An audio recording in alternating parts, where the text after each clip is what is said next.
evening, everyone. How are you? Thank God, thank goodness the rain stopped. We all can make it. I'm happy with the crowd we have tonight. I was pleasantly surprised after that little storm we had. My name is Craig Clark. I'm the president of the Portrait Historical Society. I want to welcome you to our talk tonight. I have a few announcements to make.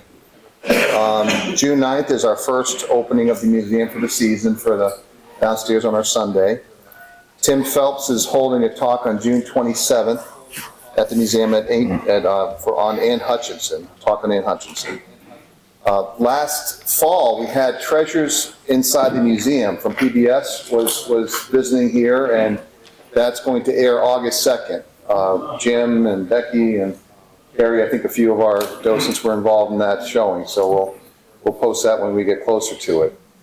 We just awarded our first senior scholarship for history, and it was awarded to Grayson Raposa, senior at the high school. She's studying pre-med at URI. We're really proud of that, and I wanted to thank Chris Doherty, one of our board members, for organizing that. So we hope that that's going to be an annual event. We actually had about 6 or 7 applicants, so we're really happy with the response we had for that. The big news was today we were awarded $50,000 by the McBean Foundation for our outdoor lift project. So that was a huge thing, and I want to really thank our Vice President, Becky Sattel, our grant writer. She keeps wanting to give that job up, but yeah. So, we estimate that project about $100,000, $125,000 with landscaping. So right now we're at around $70,000 towards that goal. So that really helped us significantly. So we're still on target. We hope to get it done this year. So if find any quarters in your couches or whatever, we'll take whatever you rummage up. So without further ado, I wanted to introduce Stephen Luce. Stephen's on the board of directors for the Portrait Historical Society. He grew up in Portsmouth and graduated from Portsmouth High in 1988. He served on active duty in the Army for 4 years, plus 7 years in the Army Reserve. Stephen graduated from the University of Missouri in 1997 with the BA in psychology and minor in history. He worked many years in government for the state of Missouri, the city of Newport, and most recently the town of Portsmouth. In 2018, Stephen enrolled at URI, and in 2021, obtained his master's in history with an archaeology focus. He has worked on several archaeological digs and most recently completed a survey of all the historic cemeteries in Portsmouth, along with discovering and recording several new burial grounds and markers. So Stephen Luce.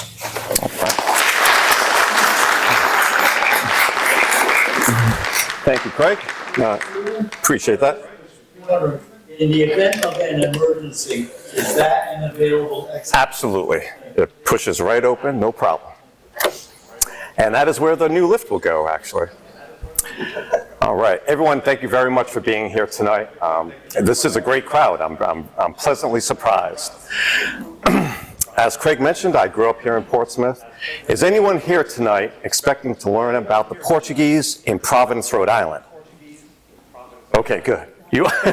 What's Up Newport had this talk on their news site and got it wrong. And it's not that unusual, and it's also it's really fitting for this particular project I'll be talking about, because Providence Island has been forgotten several times over the centuries, and it has been confused with other providences, specifically with New Providence Island in the Bahamas. Now, I do have a nifty little electronic pointer, but I like old school. I like the stick here. So this is a very old map from the 17th century, and not very accurate. It comes out of the book Buccaneers of America, 17th century book about the pirates and buccaneers of America, of the Americas.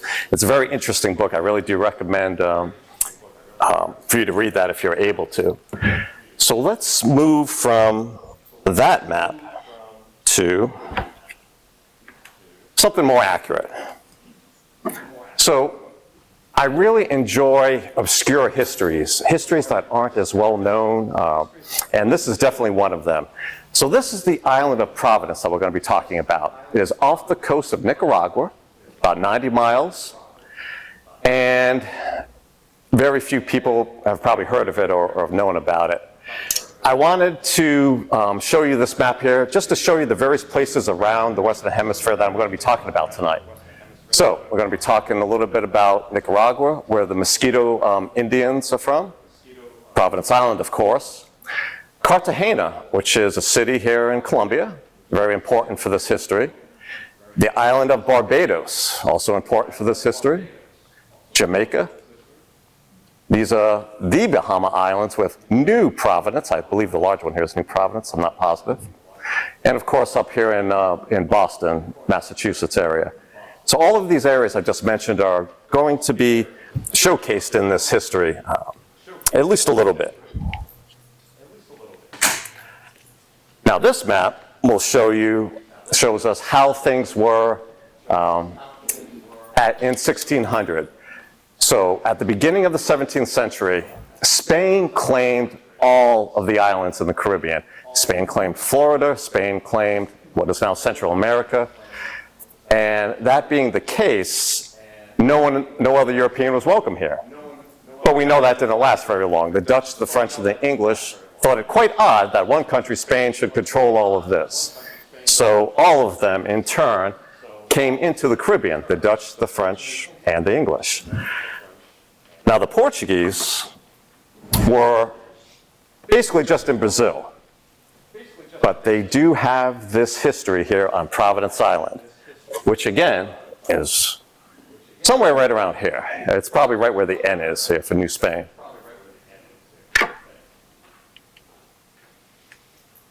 Now this is Providence Island as it looks today. It's a satellite image. Originally, this island was just under 9 square miles. So about 4 miles north to south, about 2 miles east to west. And it was just one island. Sometime between 1634 and 1641, this little isthmus of land was cut to allow this top portion to be its own separate island to be more defensible in the event of attack by anyone. Now, this top island today is called Santa Catalina. In English, St. Catherine. And the bottom large island today is called Providencia, as I have listed up there. But when the Spanish found this island, or came upon this island, I should say, in 1510, it was one whole island, and they named the entire island Santa Catalina. So when I say Santa Catalina today, I'm referring to this entire landmass, including the top small island. When I say Providence Island, I'm referring to the same large landmass, including the top island, when it was under English control. So under English control and in the English-speaking world, it's called Providence. In the Spanish-speaking world, Santa Catalina. Now prior to 1510, for hundreds of years and perhaps even thousands of years, the Mosquito Indians of Central America, current Nicaragua basically, would have traveled to Providence Island. The mosquitoes, by the way, have nothing to do, the name has nothing to do with the bug. So it's something you got to get past. It's just the similar type names. Sometimes the people are spelt with a M-O-S, sometimes with the M-I-S. And the Mosquito Indians came to Providence Island at least on an annual basis for centuries to gather turtles, the green turtles. The turtles, they hatch, they mate and hatch their baby turtles there on the island. At least they used to, not so much anymore. And they would have come to the island annually for centuries, but there is no evidence that they actually ever lived there. So this is it's a bit of a bone of contention amongst certain people. Currently, many of the current residents of Providence Island, many of them believe that they are descended from the people that at least went to the island after 1630, that there was continuous habitation from 1630 till today. That doesn't seem to be the case based on the histories that we have. So and it also doesn't seem to be the case that this island was inhabited by the indigenous mosquito. As I say, they went there periodically to gather turtles. Maybe they stayed for a few days. There's one report when the English were in control of the island that they were there for about a week before they went back to the mainland of today, Nicaragua. I mention this again because it's something that has been a sore subject for many peoples, many indigenous peoples here in the Americas, as well it should be, because much of the land was stolen from them. Many of the peoples were treated poorly, killed, slaughtered, land was stolen. As it turns out, though, Providence Island did not have that experience, because again, there is no physical evidence that anyone was living on this island prior to 1628. Again, not to say that some people didn't come for a few days or a few weeks, but definitely no permanent settlements that has ever been discovered. Now, this real quick, there's kind of a lot here to read. You don't have to worry about reading it. When I do have words on slides, give it a quick read if you want. I'm going to be going over it as well, so whatever's more comfortable to you. You can listen to me verbally say it or do a quick read. So this is basically just a quick summary of the habitation of Providence Island in the 17th century, from 1628 to 1670, but we do have a couple other things that happened after that. So just really quick, 1628, the island was located by the English pirate Daniel Elfrith. Also, he was a privateer, he was a ship captain. He did whatever he could to make money, like a lot of people back then did. And Daniel reported the island back to Robert Rich, who's the second Earl of Warwick. And he is very important in colonial American history, very important in Rhode Island history, and I'll get to that a little later as well. 1630, colonists arrived from Bermuda. They arrived on the Seaflower, which is the sister ship of the Mayflower. 1630, if you recall, was also when the Puritans came to Boston. So what we have here is this dual settling of the Americas in the north, here in New England, and in the Caribbean. So you have English Puritans coming to New England to start their settlements, for example, Boston, 1630, and also going to the Caribbean. Now, these aren't the only two English settlements, of course. Jamestown was before that. There were settlements up in Maine. There were other Caribbean settlements of the English as well. But many of the English settlements continue to the present day. When England took over Jamaica, they controlled it all the way until Jamaica got its independence. When England took over Barbados, they controlled it until got their independence. So same thing with Boston, with New England, for example. The English controlled the land here until we got our independence. Providence Island, not so much, because as you go through the history here, 1633, Sam Rishworth was a Puritan minister on the island. He preached against slavery. 1635, there was a failed attack by the Spanish and Portuguese forces to the island. They did not succeed in driving the English off at that time. 1636, Providence Island became the first English colony to extensively subjugate blacks to chattel plantation slavery. This is important because most historians attribute that to Barbados. Barbados history in these areas came later, in the 1640s, 50s, and 60s. 1638, Providence Island was the first English colony slave rebellion in the Americas. Also, I believe some will attribute that to Barbados. That was an indentured servant rebellion, much different, and I'll talk about that in a little bit as well. The English indentured servants, their treatment and their livelihoods much different from the enslaved Africans. 1640 was the failed attack by Portuguese and Spanish forces, and I am going to talk kind of extensively about that. I may not have time in the hour or so that I'll be giving this presentation to go through a detailed history of the entire island. I might have to do a part two, but for the very least, up to 1640, you're going to get a lot of good detail.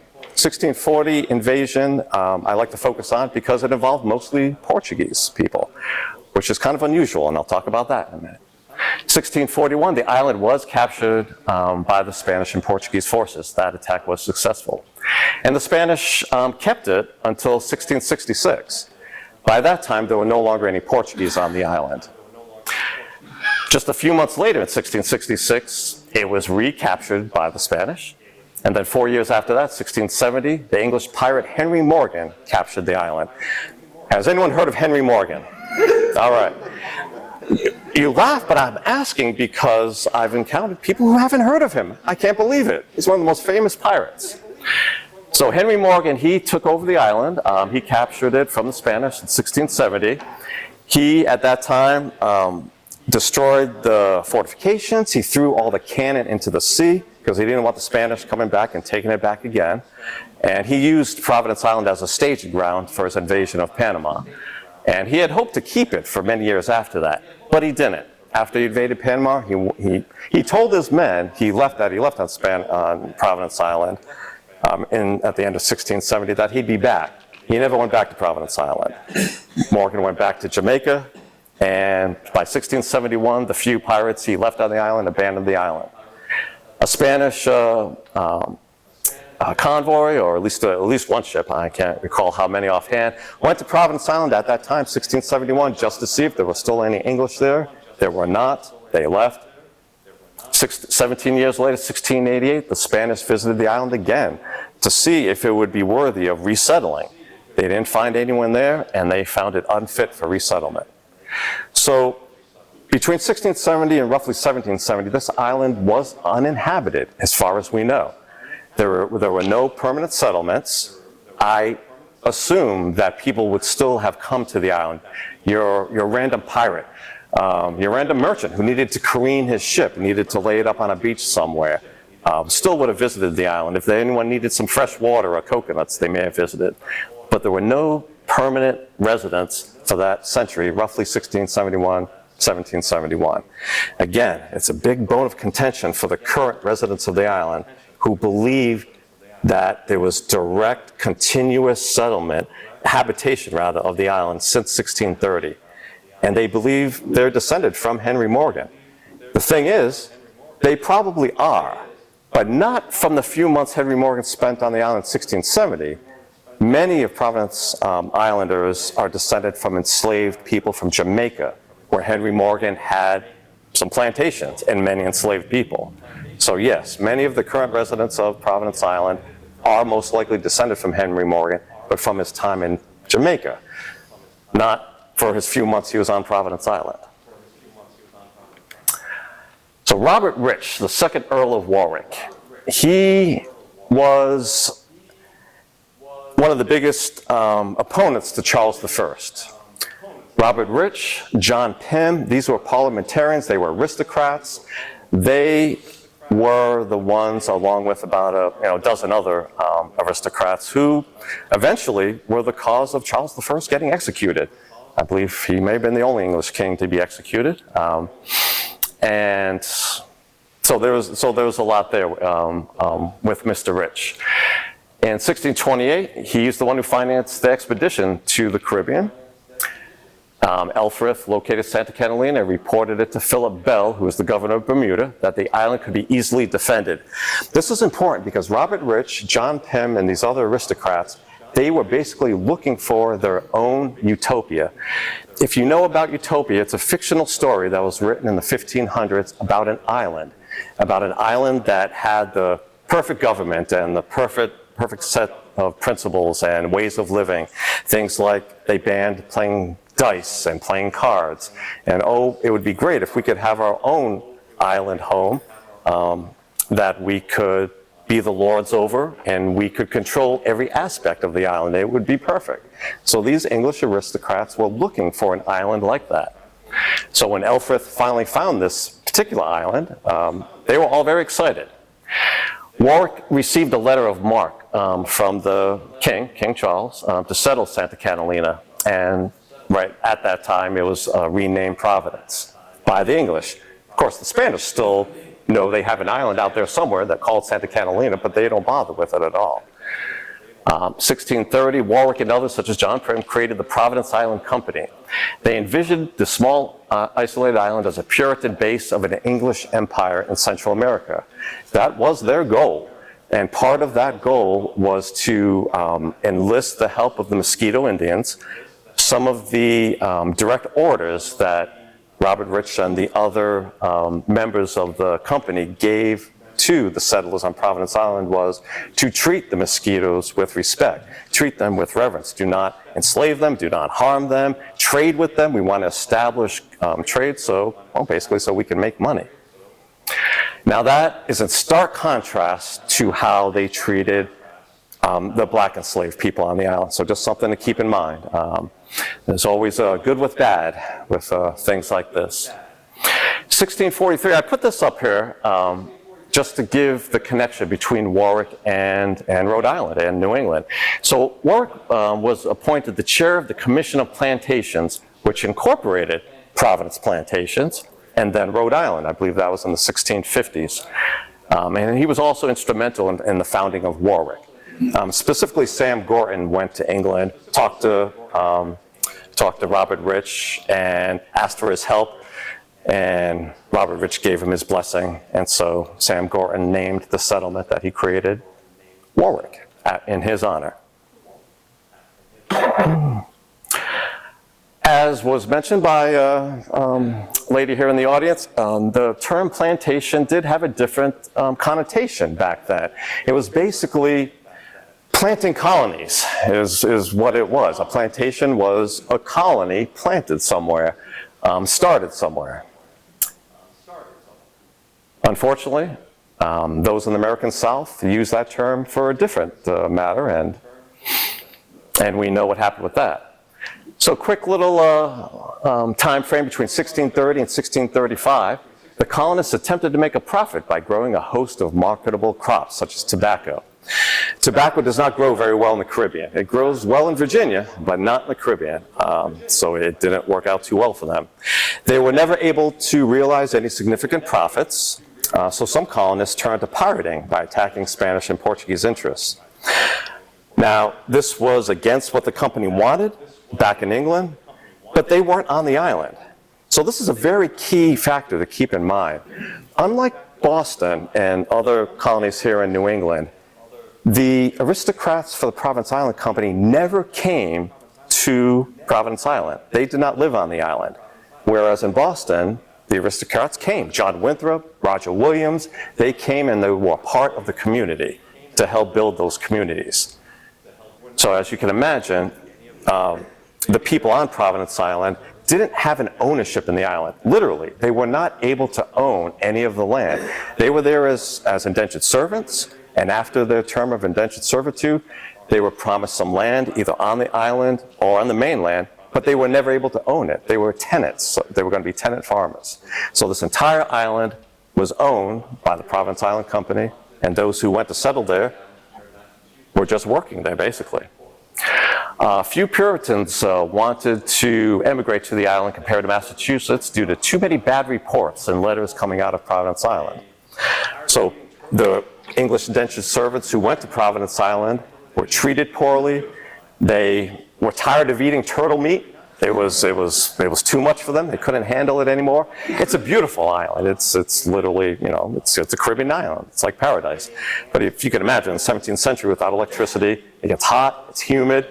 There are these biting ants. There are these thorns. It can be unpleasant if you don't have the proper equipment. And then the use of enslaved Africans in the practice of pirating caused much dissension on the island and concern for would-be settlers. So here on this island, you have military personnel who are in charge of the defense, separate from the tenant farmers. That wasn't the way here in New England. The farmers, the colonists, they were also part of the military. But everything was separate here on the island. And so the indentured servants in England did not see it as a very good option to go to this island where they would have to deal with pirates, they would have to deal with issues with people being enslaved, which also undermined their own position as well. Now, in 1635, a few of the enslaved black men on Providence Island escaped the island, including Juan and Francisco Biafra. So Juan and Francisco, they had, the last name Biafra comes from Nigeria. It's a region. It's not their real name. Just like Juan and Francisco were not their real African names. They were kidnapped in Africa by the Spanish, and they were given Spanish names. They were raised in a Spanish household. And then their ship was taken over by one of the English pirates on Providence Island. But they escaped in 1635, and they then gave a detailed account of the English on Santa Catalina and the island's defenses to the Spanish authorities. I find that kind of interesting. So for 5 years, 6 years really, kind of started in 1629, 6 years, there are English and a few Dutch pirates on this island, and the Spanish had no idea. It goes back to that map I showed you of the entire Caribbean and Central America being under Spain's control. They had a lot of land. They weren't going to be concerned with every little island, especially one as small as this, only 8 or 9 square miles. And by the end of July 1635, a fleet of 3 ships and 5 small boats with 225 Spanish and Portuguese soldiers reached Providence Island. I imagine it was an amusing scene because the Spanish commander went to the governor in the harbor and said, "This is our island, you need to leave." And the English governor said, "No, we can't do that. It would be against what our bosses back in England want." So it was just odd that they would ask them to leave, as if they were going to just say, "Okay, we'll be out here tomorrow." So the Spanish and Portuguese, and I include Portuguese in the 1635 invasion attack, simply because there were many Portuguese soldiers and sailors in Cartagena, and so they could have been a part of this. They most likely were, but the sources actually don't indicate that. So in this particular case, this might be more of just a Spanish attack. Really quick, I want to mention why this is important and why this is even an issue. So Portugal is one of the oldest nations on earth. It's one of the longest independent sovereign nations. 900 years ago, it became independent. And for the past 900 years, it's been its own independent sovereign nation, except for 60 years. Between 1580 and 1640, years that coincide with the Providence Island time I'm going to be talking about, for those 60 years, the 2 crowns were united. They were supposed to be equal partners, but Spain, being the larger of the 2, took over everything, took control of everything. Portugal was still independent in its internal affairs, but as far as things like foreign policy and its military, its soldiers and sailors, they really had to follow what Spain was doing. So Portugal and England were allies since the 1300s. That alliance is still in effect. It is the oldest alliance in the world. It's about almost 700 years old now between Portugal and England. So during these 60 years, it was bad for the Portuguese and English. English were sad and the Portuguese were sad because they were friends with each other. But the English and Spanish were never friends with each other. So when Portugal and Spain combined their 2 crowns, Portugal had to now be enemies of England, and they didn't like that. You've heard of the Spanish Armada. It was actually a Spanish-Portuguese Armada that left out of Lisbon in 1588. Again, the Portuguese didn't want to have anything to do with that. They did not want to attack England. But so that was the situation. So this is why there is this distinction between the Spanish and Portuguese at this time, because on the one hand, they're under 1 crown for these particular years. On the other hand, there's still 2 separate peoples who then separate after 1640, which becomes really interesting in this particular history. Now, I was fortunate enough to visit Providence Island 5 years ago, and I have some pictures here from that show what I'm wanting to show. So this is the east side of the north portion of the island. So the North Santa Catalina Island, where today is the small one up top. And this is the east side of this. So this is where the Spanish and Portuguese sailed around and thought that maybe it would be easier to attack this spot right here. Where exactly they were, how it looked back then, I'm not sure. I would imagine a lot of those trees weren't there because it's just normal to hack down trees for wood and for building homes and such. But this is roughly where that they would have tried to land. So they and their ships, the Spanish and Portuguese and their ships, came under intense cannon and musket fire when they tried to land there. The attackers soon realized they did not have enough soldiers for this invasion. At least 5 were killed in these attempted landings and several wounded. After this failed invasion, it convinced Charles I of England to grant the Providence Island Company a patent to issue their own letters of marque for privateering. In retaliation. That's the word I cut off there.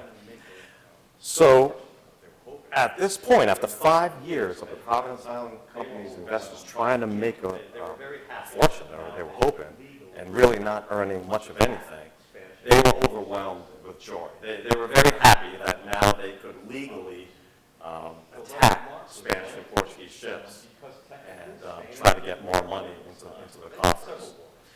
The letter of marque was granted because technically Spain and England were at war at this time. They had several wars. So 1625 to 1630 they were at war, and then other times after that. Is on that east side, Santa Catalina Island, the North Island. This is Now this is on that east side, Santa Catalina Island, the North Island. This is one of the original cannon. So as I mentioned, and I'll mention again, so I'm kind of going chronologically. So in 1670, Henry Morgan, when he took over the island, when he captured the island, he threw a cannon in the sea. This would be one of those cannons. Now whether this is one of the original English cannon from the 1630s, or whether it was a later Spanish cannon from the 1640s, or even after the 17th century, I'm not positive. But based on the fact that it was brought up out of the sea, it's probably one of the original ones that Morgan's men dumped in the sea. And that the cannon itself is original, of course. The wheels and such is a reproduction. Similar to the cannon we have in front of Town Hall. If any of you have seen that, that cannon came out of the bay from one of the ships, I believe, during the Battle of Rhode Island, or at least when the British were here.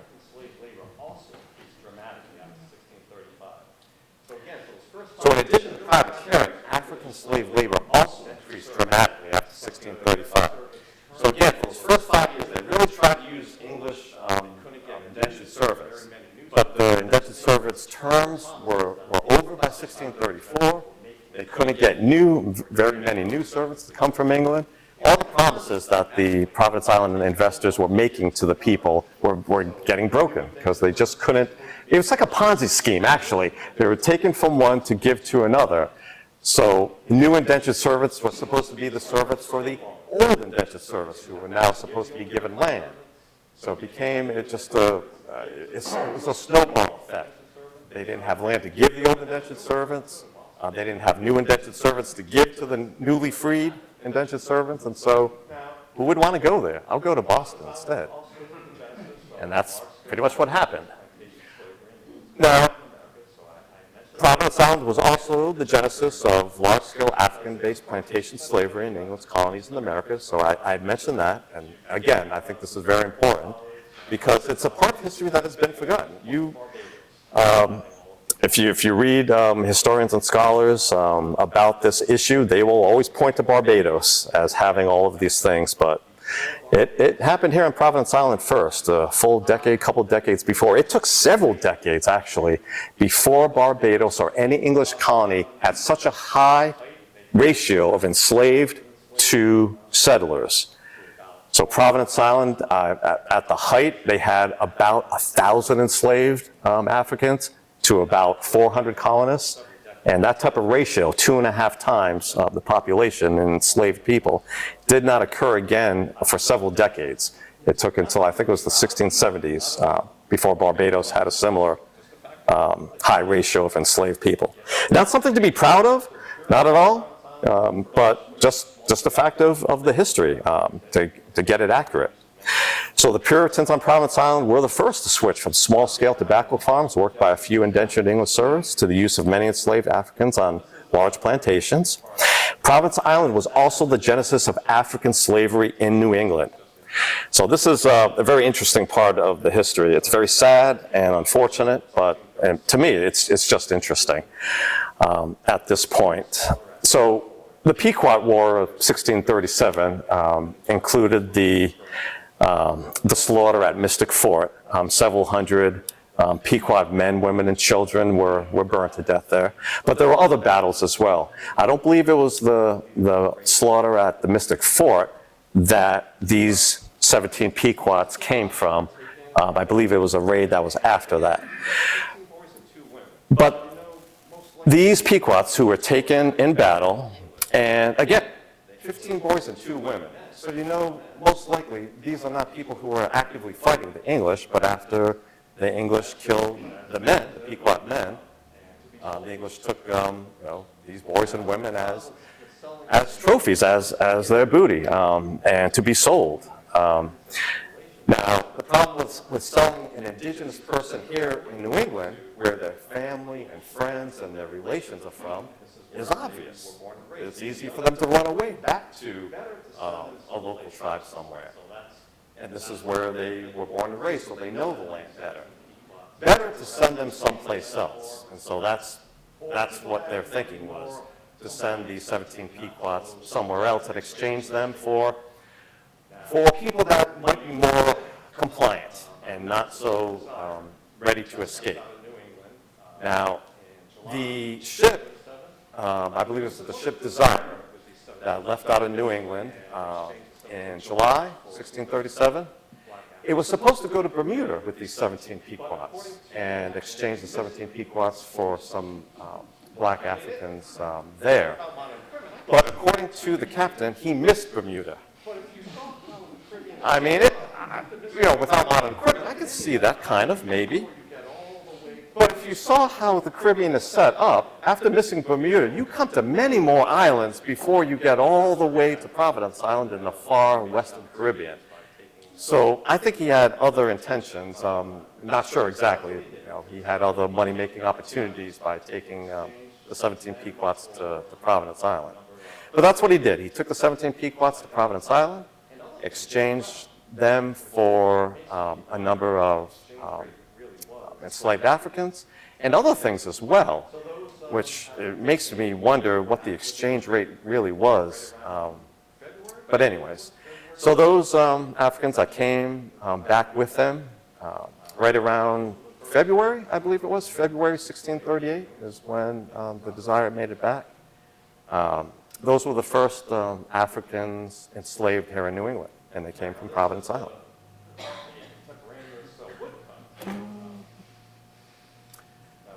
All right, now this is a contemporaneous woodcut that was in the book by John Underhill. John Underhill was one of the English who attacked the Mystic Fort, June 5th, 1637.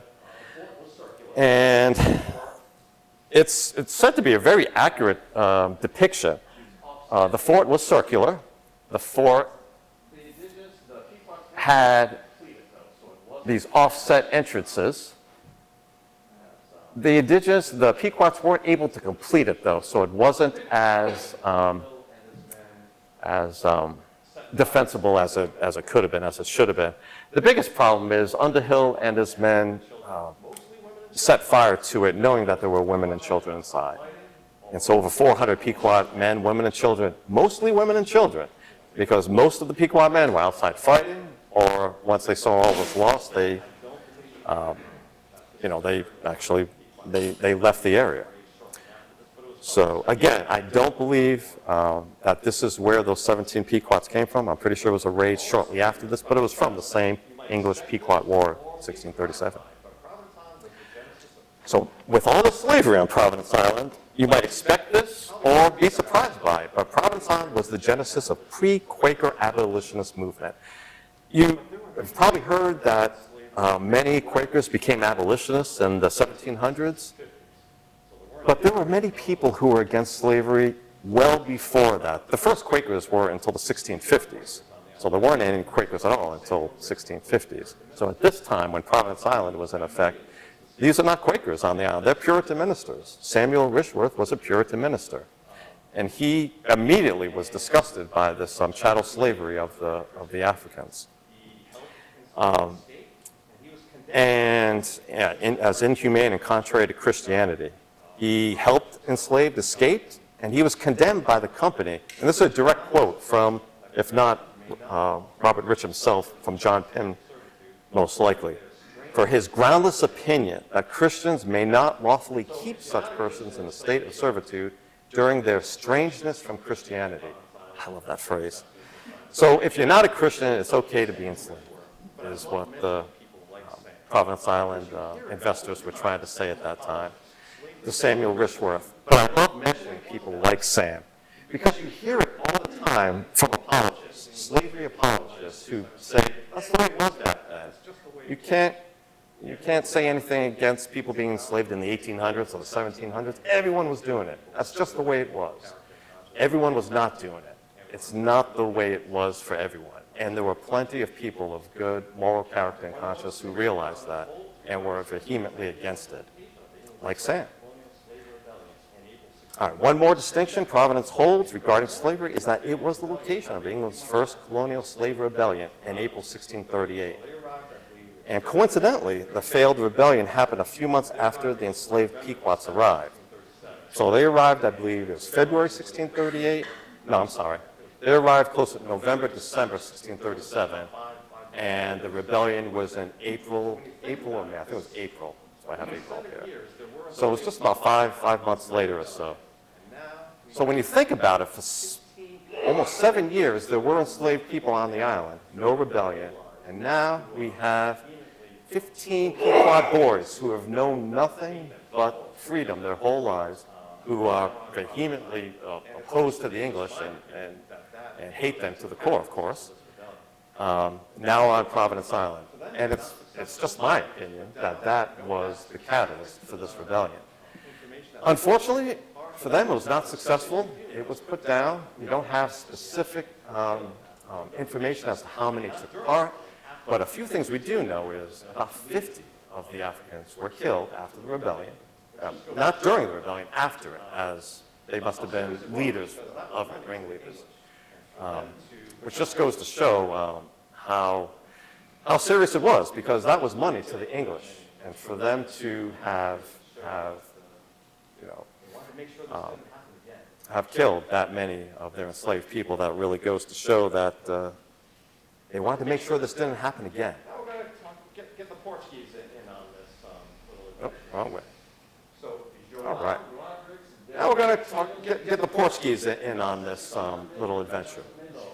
So, João Rodrigues de Vasconcelos e Souza, who's the second Conde de Castle Melor, or in English, John Souza, the second Earl of Castle Best.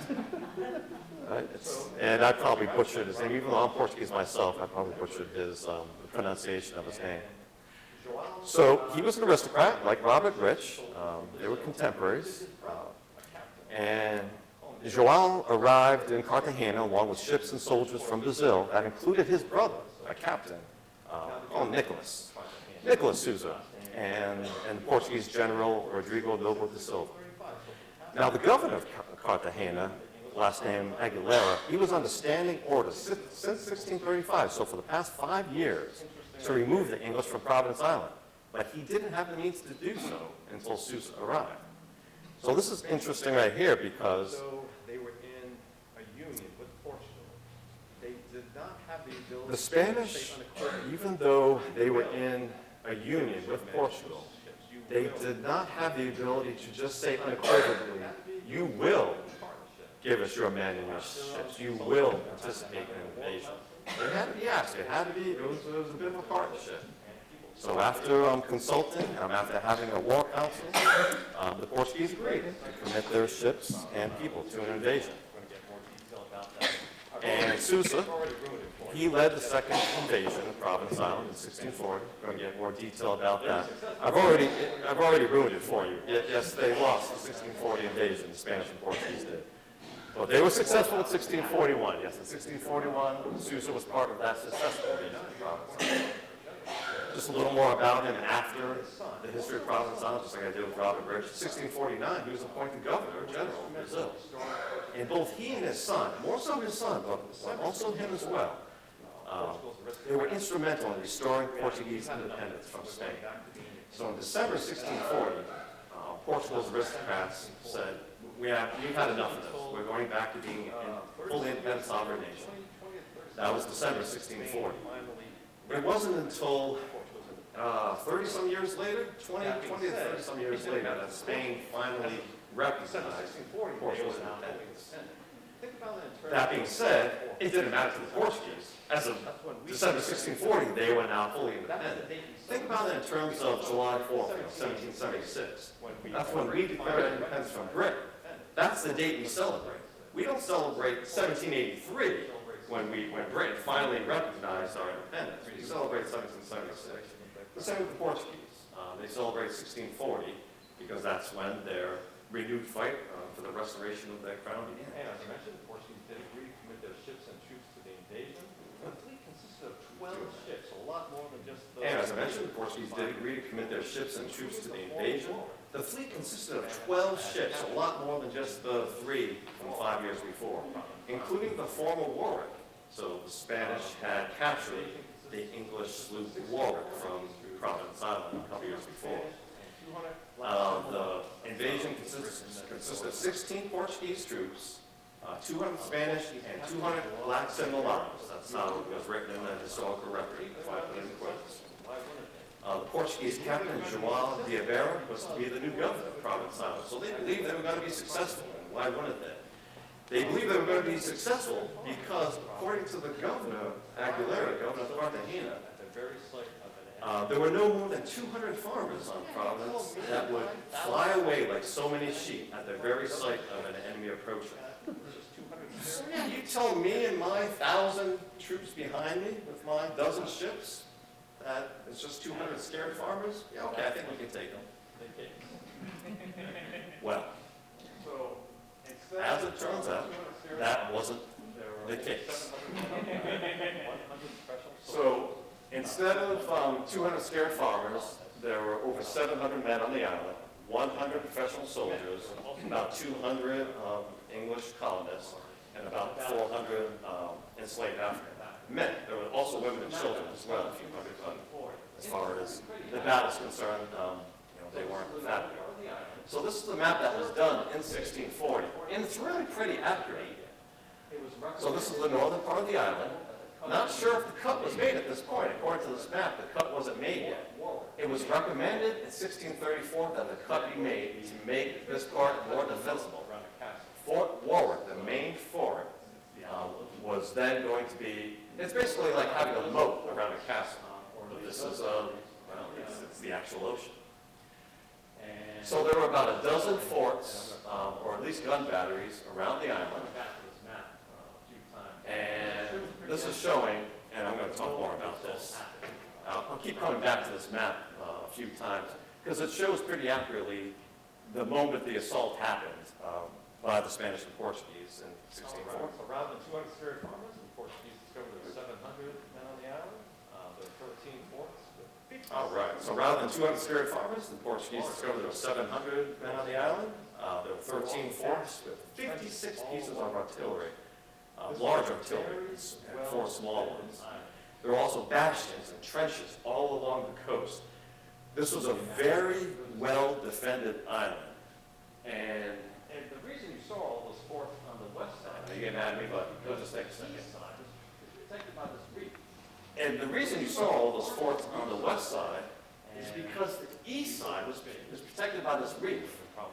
So this is one of the largest reefs in the world, and we hope it stays.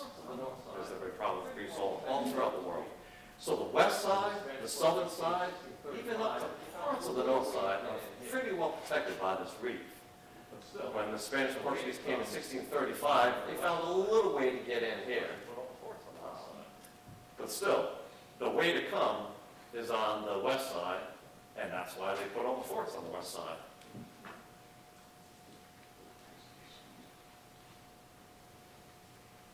All right, so on May 29th, the Portuguese Captain Ibeira used the caravel to recon the west shore. All right, so on May 29th, the Portuguese Captain Ibeira used the caravel to recon the west shore and saw the English remove a cannon from the mouth of the Black River, and also one from Fort Blackrock. Based on that, So is João this cannon here was removed. So based on stay out of cannon range, stay away from the cannon range and muskets, the invasion is these little boats that were heading this way at first. And so the English started firing them with their cannon. So Captain Ibeira decided, well, I've got to take this invasion force somewhere, so he went over here. So this is the base of Fort Blackrock. Now this is up high, so the cannon can't get these little boats from high up. But the soldiers up here could still shoot down with their muskets. the large ships stay out. They did a lot of shooting down with their muskets. The invasion is And so as soon as it did decide to go ahead with the invasion, despite vehement disagreement, Captain Ibeira decided, well, I've got to and the Portuguese sent their caravel to the harbor to bombard the English from that end. However, the cannon the English had, so this is the caravel, Portuguese caravel, that was sent to the harbor, to basically just engage these people. To keep as many of the English as possible from here, having them go over here. It didn't really work. It didn't help them one bit, actually. And this is an actual picture I took from that vantage point. So from right here, looking northeast across the harbor, basically this is where that caravel was, around here. So this is modern, today's Santa Catalina and Providence, as the Spanish called the large part, the small part. So New Westminster was to be the city that was founded by the English, and it was centered here. Had a little debate about that with some people, whether New Westminster was just at one section of the harbor, or whether New Westminster included the entire island. They were arguing with me, but I had to point out to them other English islands, such as Connecticut Island. One whole island, called Connecticut, has one town, called Jamestown. Even though that town is centered around one area for the most part. One town for the whole island. And the English have that in a lot of places. Block Island, one town, New Shore. So, and this island, originally, Aquinic Island, and Rhode Island, one town, Portsmouth, at least for 1 year. If this island was smaller, it probably would have just had this one town of Portsmouth. But this island was large enough that we had another town set up on the south end. So it's my opinion that New Westminster wasn't just that main part right there, but rather the entire island was also New Westminster.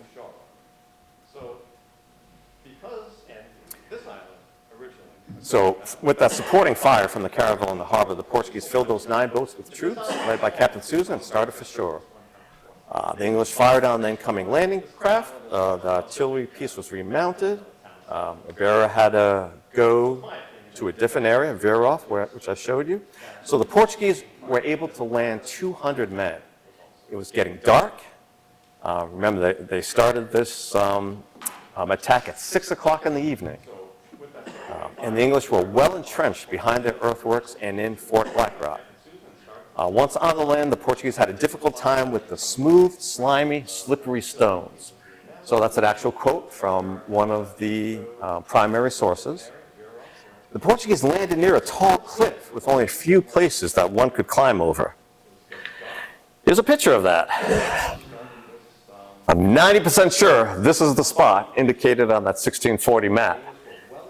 And yeah, this is me looking down. So imagine if I was an Englishman with a musket, it'd be pretty easy to start picking people off coming onto the shore.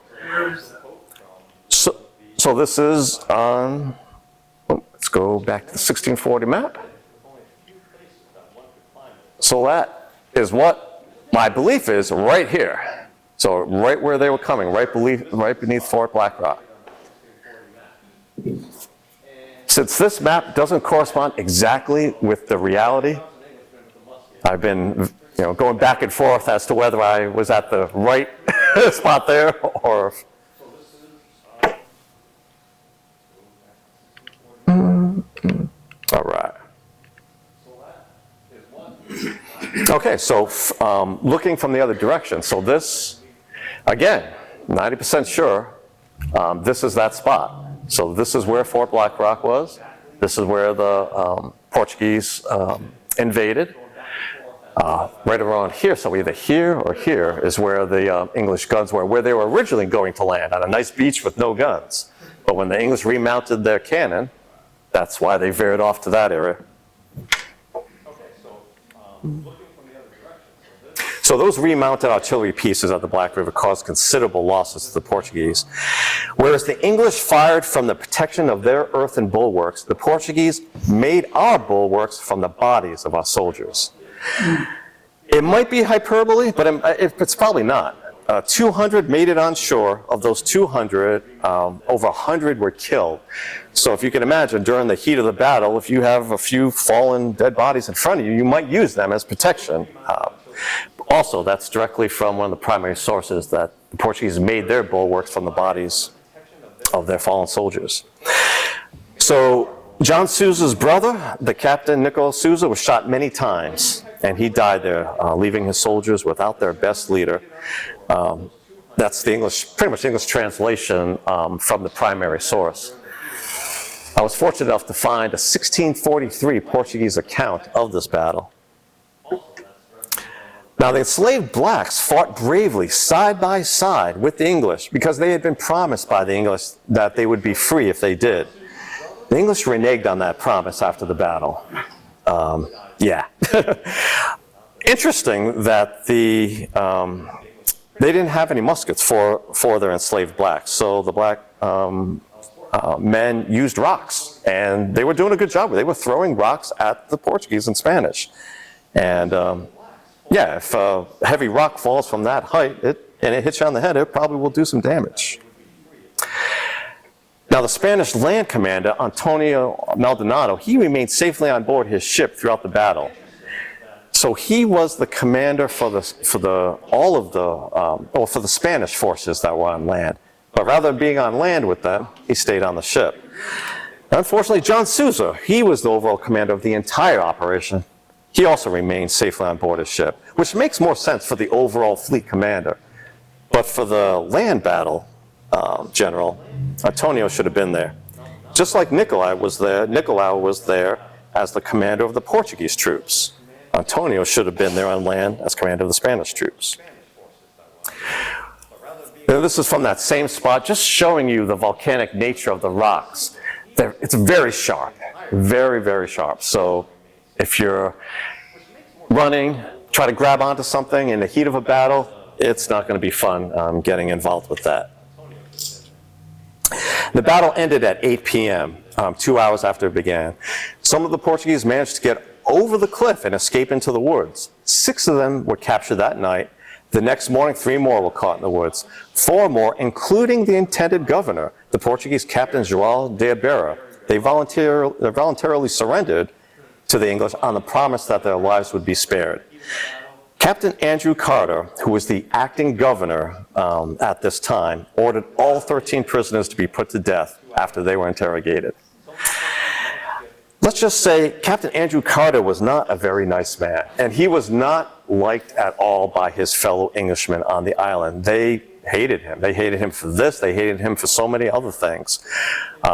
Several of the English colonists were so against what he did, killing these 13 prisoners, that they complained to the owners back in England. Captain Carter's response was to imprison those 4 Englishmen for complaining. So now at least only 2 of the 200 attackers, Portuguese attackers that landed on the island, escaped death or wounds. I mean, think about that. Only 2 of 200 that landed managed to get back in a boat and get back to the ships without any type of wound. So at least 100 of the Portuguese were killed. At least 80 of the wounded made it to the hospital in Cartagena. The English suffered just 2 fatalities and 3 wounded. I should have put up one of the English fatalities. It's really comical. This one English guy, and this is straight from the primary source, written by the English themselves. The one English settler was there with his gun, and he was mocking the Portuguese in Spanish. He was mocking them. He was like, "Come on, I'll get you. You can't take us." They had him saying all kinds of stuff, and I can't remember exactly how he died. I think like a rock fell on him or something. It was just something so silly and ridiculous that he was one of those 2 fatalities. But basically, he was mocking God, I would say. Now, the Portuguese failed to conquer the island for several reasons. One, they had too little and clearly inaccurate intelligence. Instead of 200 scared farmers, we got 700, well-trained men. They launched the attack too late in the day. They spent too much time just trying to figure out where to land and where to launch the attack. They gave the English just so much time to prepare. And the 2 highest leaders remained on board the ships during the fighting. Now, that last point, was probably on the mind of General Francisco Pimienta when both he and Sousa led, with Maldonado close behind, the successful assault on Providence Island in 1641. So Pimienta was Spanish, but he was also Portuguese. He was at least a quarter Portuguese, if not half. Can't remember exactly. But he was a very loyal Spaniard, very much so. Now, I'm going to try to wrap this up in the next few minutes because we're talking for about an hour here. And just to give you a very quick update of what happened after this. So Pimienta was incensed that this invasion failed, and he asked the king if he could launch another invasion. And in less than a year, almost a year later, around May 1641, he was ready for another invasion. So he was the overall commander of this one. And when the ships got there, let me just kind of put this up. This is their map from 1641. This is what Pimienta sent back to Spain. He was exaggerating a bit. Fort Warwick, a castle? The governor's house, all stone castle? No, no. These forts were stone? No. The only stone was part of Fort Warwick, and the governor's house was a small brick house. It was nothing like this. But in sending this back to Spain, he's basically telling them, look how massively defended this island was that I was able to take. And this is how he took it. The fleet originally came around the south of the island, and they were going to launch the invasion from there, basically where the reef stops, so around the southwest corner of the island. But a big storm came up that night, and it totally knocked that scenario out the window. Many of his soldiers said, we should just go back to Cartagena. There was always so many people saying, let's just quit and go back. But Pimienta said, no, I've got a better idea. We're going to use this storm to our advantage. The winds were blowing from west to east. The winds were blowing hard from west to east. So he decided to take the fleet to the west side, and he was going to launch the invasion directly into the main harbor, where it was the most defended area of the island.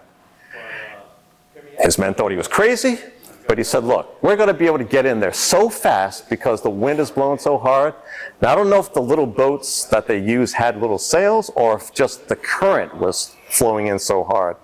But either way, his idea was we're going to be able to get in so hard and fast and get to the beach so quickly that they won't be able to get in. And that's what he did. He and John Sousa were in that first boat. Maldonado, also, who was on the ship the year before, was also in one of the little boats. And they landed here. And they encountered some resistance. They didn't encounter any resistance from the enslaved blacks. Coincidentally, they weren't willing to fight for the English this time around, as they were lied to about their freedom the previous year. But there were some English settlers that did some resistance, but there wasn't enough. They landed so quickly with so many men. They very quickly were able, as this was happening, those that could make it, like Governor Andrew Carter and others, they went into Fort Warwick here. Andrew Carter was such a coward, he really was. Not only because of his slaughter of the 13 prisoners, but based on everything his English compatriots said about him. He was just not a good leader, quite the coward. And he was ready to surrender right away. But it didn't happen right away. Not until the Spanish took over the governor's house and raised the Spanish flag did Carter sue for surrender at that point. Now, Pimienta could have, and maybe some might say should have, executed Carter. This is the man who slaughtered 13, I believe all Portuguese. There could have been a couple Spanish amongst the 13, just 1 year before. But Pimienta was gracious. He gave all of them, he allowed all of them to live, all of the prisoners to live. So Pimienta and Sousa, they entered Fort Warwick.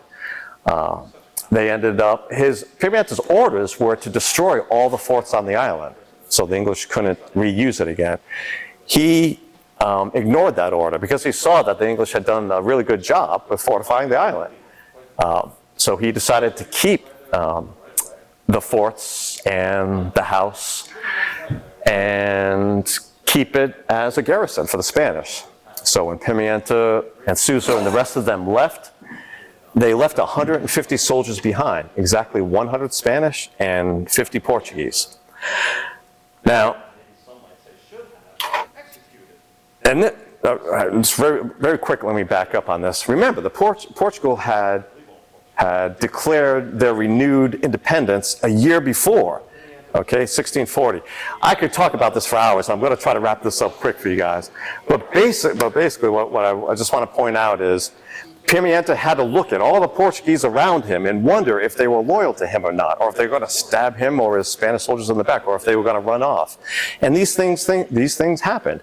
At the end of the 1641 battle, a few Portuguese took a ship, one of the ships, and tried to leave with it, to sail it back to Portugal. Because they knew what had been going on over the past year in Portugal, that we're getting our kingdom back, and we're basically prisoners here in Spanish Cartagena. That was unsuccessful. Pimienta and his men captured that boat, and he executed those Portuguese for trying to go away with that.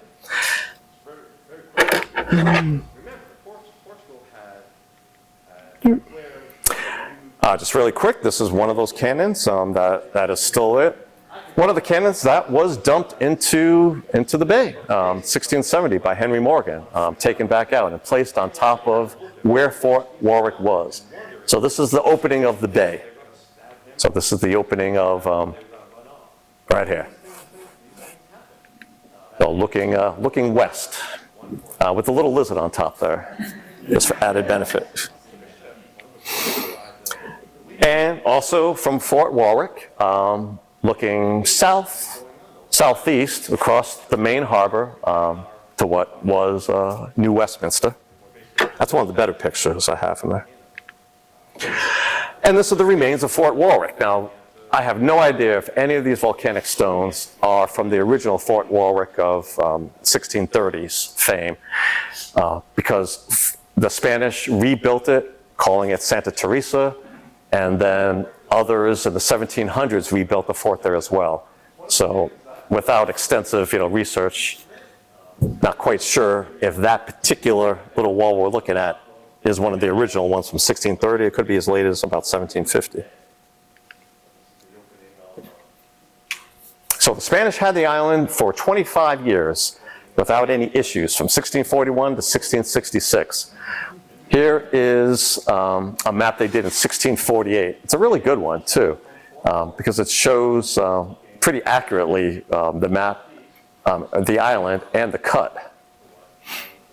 Now, the 1666 map, not so accurate, but it does show just how decrepit the island had become.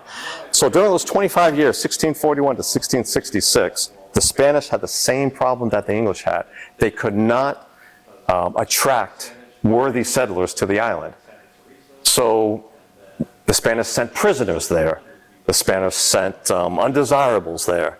It was not the most, and for the 25 years, whoever was manning the island continued to write letters to Spain every year asking for this, asking for that. We need money, we need food, we need soldiers, and they never got anything.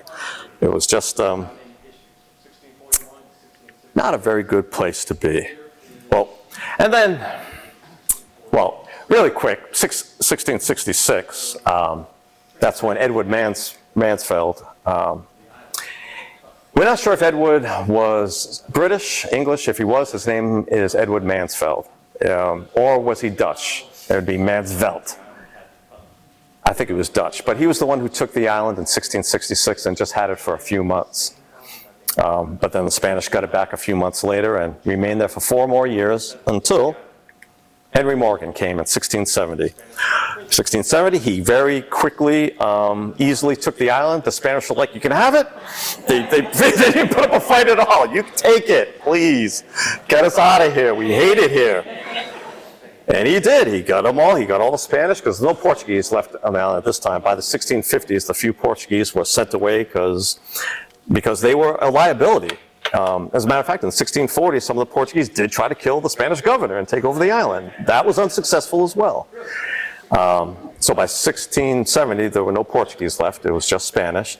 And Henry Morgan took them to the mainland, left a few of the pirates on the island, and was supposed to come back, but he never did. And that's my talk for tonight, people.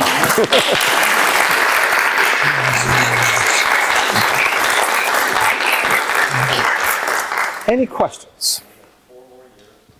Yes, Tim. Why were they fighting towards around Which one? When? Why was it so hard? So it wasn't valuable at all to the Spanish for over 100 years, 120 years. It wasn't valuable at all. It became valuable to the English because they hoped it would be their base for an empire in Central America. They hoped they could make it the way they wanted to, like utopia. So it was valuable to them for that. It became valuable to the Spanish after 1635 once they found out that the English were there. It's like when, a kid starts playing with someone else's toy, right? That the kid isn't playing with, but now that someone else is playing with it, now he wants his toy back. And so it became important to the Spanish only when the English were there. Once the English were no longer there after 1670, they sailed by 1671, they looked around, no one's here, they went back to Cartagena. It was no longer important. Yes? Was there any successful crop? Smart. No, they tried so many different things. They tried like this flax type of plant that sort of might replace cotton. They tried tobacco, like I said. They just tried so many. They didn't give enough time to any one crop. The investors allowed them the latitude to try anything they wanted, tried. And if something just went wrong one time, they're like, all right, forget that crop. Let me try something else. So they really didn't stick with something long enough. What about modern day as far as what's going on there today? Well, one of the biggest things is just last year or 2 years ago, very recently, there was a huge hurricane that had a direct hit on Providence Island. As far as we know, the first time in recorded history. And I mean, I could show you all the pictures I took when I was there 5 years ago. Compared to today, it's just, they've done some rebuilding, but the island was devastated by this hurricane 2 years ago, just totally devastated. I mean, it's an island for locals, so people live and work in there. There's about 5,000 people there on the island, and they've been there for, at least the past couple hundred years. Basically tourism, diving is one of the biggest money makers. Also crime. A lot of the islanders, they joined the cartels because it was a stopover for the cocaine. Pablo Escobar had a house there on the island. I went to visit it, actually. I can show you those pictures if you want to see those. There's not much to see anymore. His house is all decrepit. But it's kind of interesting just to see where he had one of his houses. So, yeah, tourism is probably the biggest moneymaker, honest moneymaker nowadays. But with that hurricane, with the destruction it did, I'm just looking at the satellite image, and you can see the few new roofs compared to all of the buildings that have been totally devastated next to them. It's bad. Colombia. So even though it is right next to Nicaragua, it's part of Colombia. That's another bone of contention. Because most of the islanders, actually, they're called Rizal. And as I say, they're mostly black, and they trace their ancestry back to Henry Morgan. But again, if it is through Henry Morgan, it's from Jamaica. Most of them, their ancestors came from Jamaica. And because of that, they feel more of a connection with Jamaica. Certainly not Colombia. Many of these locals hate the Colombian soldiers that are there, and probably vice versa. What language is spoken there? Well, Spanish, regular English, but also their Creole language of, I believe they call it Rizal, actually. It's very interesting. They've made a few books with the language, and I actually took photographs of every page in a particular book. So it's really interesting to try to read it and see if I can translate it. Most of it's pretty basic, but some of it it's specific to to them, and you really have to be more familiar with the language to know it completely. But yes, if you just speak English, to even the locals who have their own Rizel Creole language, they can understand you. Feel more of a connection with Jamaica. Is it dormant mostly for the volcano activity? No volcano itself on the island. Right, I believe it was a volcanically created island. I'm not sure. Maybe not though. Wait a minute, did I say that? Because of the jagged rocks, right? Now I can't remember. This is something I knew 5 years ago, but now I can't remember if it's a volcanic island or a coral island. But no volcanic activity there now, not at all. Any other questions? Yes. What happened to the remaining English settlers, and Oh. what happened to the enslaved population after this death? Great questions, right? That could take another hour to explain all. Try to be really quick. Remember, Pimienta was being gracious, so he actually sent all of them back to Cartagena, the men, the women, the children, and the enslaved. The enslaved Africans that were captured by the Spanish were sold back into slavery. The women and children from Cartagena, they stayed, many of the Spanish families hosted these English women and children in Cartagena, and then they sailed them back to England. I think they stopped off in Spain first. The English men, there were two different versions for what happened to the English men who were taken prisoner. Now, many of the men, they no matter what, they survived, and you find them again in history. So Andrew Carter, for example, you find him being a part of an attack on Jamaica some 20 years later, something like that, 10 years later. But so there is one version that has initially these English prisoners being taken to Cartagena and being enslaved and being put to work. And one of the sources I read was they were worked so hard, worse than the black enslaved were worked. But there's another source that I read that says that didn't happen. They were also just sent back to England. So it's one of these complicated things, but. So after the Spanish finally did take it over, it was just the Spanish and Portuguese on the islands until... In 1641, just Spanish and Portuguese for about 10 years. By 1650s, no more Portuguese.